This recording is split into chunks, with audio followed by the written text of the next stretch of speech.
Good evening, I'm Lori Tucker, and welcome to the 7. Let's get a look at the big 7 stories right now. And at the top of tonight's list, neighbors catching sight of a bear a long way from the Smokies.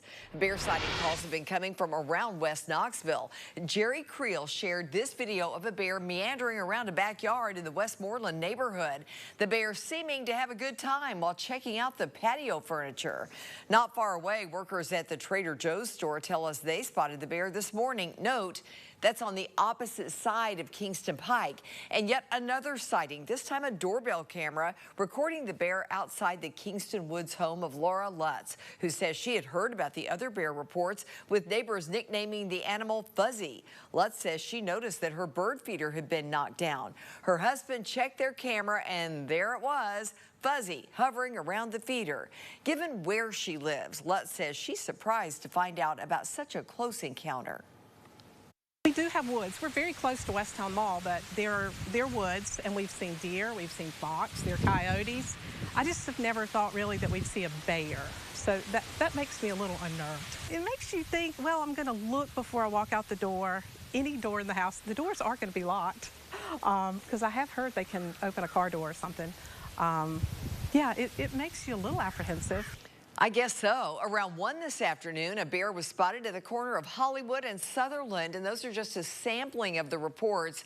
TWRA thinks all of these sightings are the same bear. The agency says it's working to find the bear in hopes of helping move it out of town.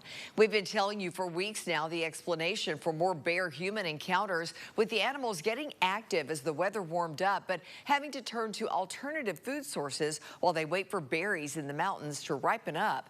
Remember the bear-wise advice we've heard before: never feed or approach bears. Secure food, garbage, and recycling. Remove bird feeders when bears are active. And make sure to never leave pet food outdoors. Clean and store grills properly.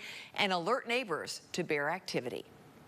Our next big 7, a girl still missing just shy of 2 years later. She might look like this. The TBI tweeting out an age-progressed view of Summer Wells. Tomorrow marks the 2nd year since her disappearance from near her home in Hawkins County. The Bureau says forensic artists from the National Missing Children Organization put together the illustration, also saying that agents, quote, won't stop searching for Summer until we have answers.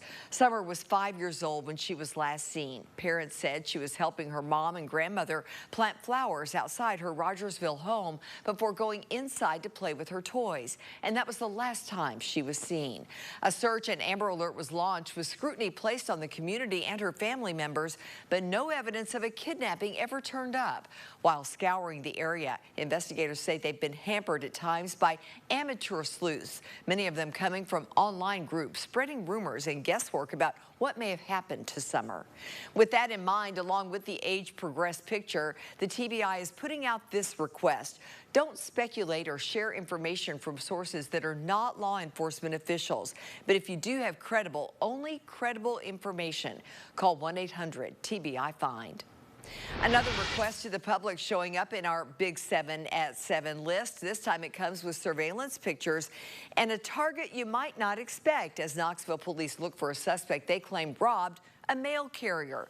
Police sharing these pictures documenting a view of what happened June 10th on Rockcrest Road. That suspect seen wearing a light-colored hoodie, jeans, and gloves. It appears to investigators he's a teenager. According to the incident report, the mail carrier asked the suspect if he was sure he wanted to do this. The suspect said, "I don't have a choice. They have my mom." The report also says as the mail carrier was getting the arrow key, the suspect asked if they could give him one of the other keys so that they would think the mail carrier gave him the arrow key. An arrow key is a universal key used to access collection boxes, outdoor parcel lockers, cluster box units, and apartment panels.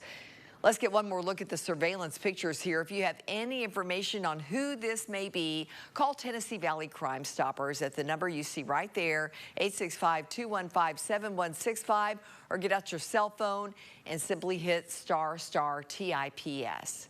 Now a big answer at 7, the cause of a boat fire. The Knox County Sheriff's Office says that fire and explosion was caused by an overfilled gas tank.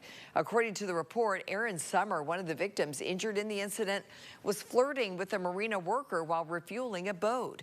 Investigators say 44 gallons of fuel had been pumped, more than double the amount that the boat tank can hold. Officials believe Summer was pumping the gas into the water instead of the tank, turning a fire in the boat's engine compartment into an explosion. 3 of the 4 people hurt had to be taken to Vanderbilt Burn Center for treatment. They are all now recovering. Moving through the Big 7 list for you tonight, Governor Bill Lee says lawmakers are, quote, committed to public safety. That's what we heard from him today, after we heard yesterday doubts from lawmakers about whether the special session would become a reality, and some in his own party saying it isn't needed. Lee brought up the special session in April as the General Assembly left Nashville without passing a package of changes aimed at addressing mass shootings.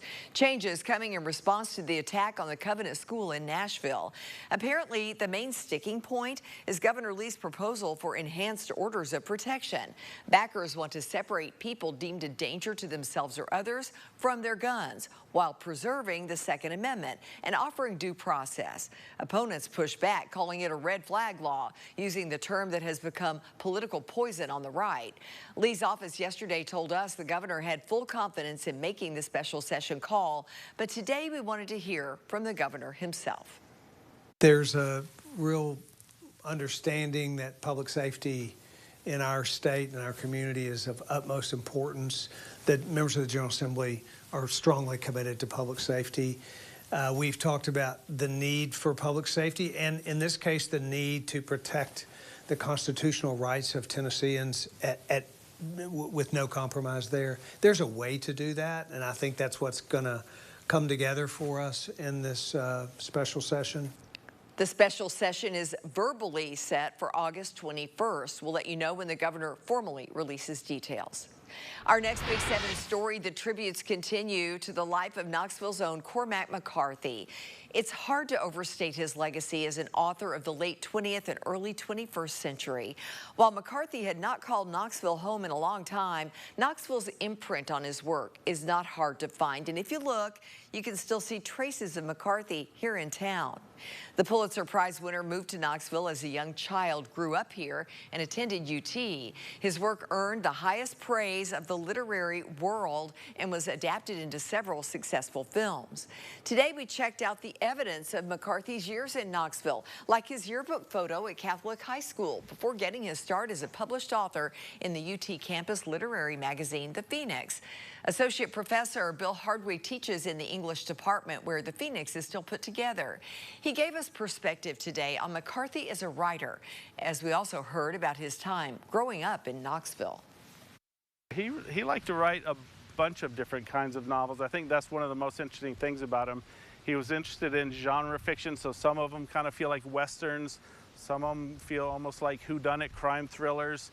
He's written post-apocalyptic, almost like science fiction.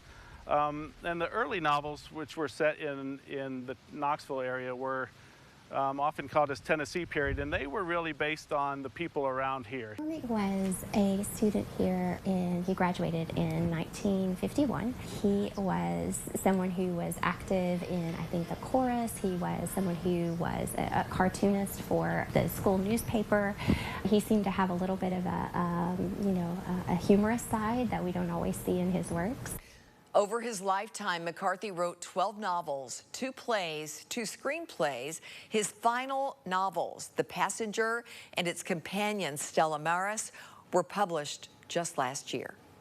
Our final Big 7 story takes us back to the UT Knoxville campus, where UT administrators say they're seeing a record number of applications and more students sticking with their academic careers. But that means some changes, including UT saying now it plans to reduce the size of its first-year class for fall of 2023. We've been telling you about the crush for housing and UT needing to add dorms. The smaller class, UT explains, aims to improve that experience of living on campus while also allowing for better course offerings and overall student life.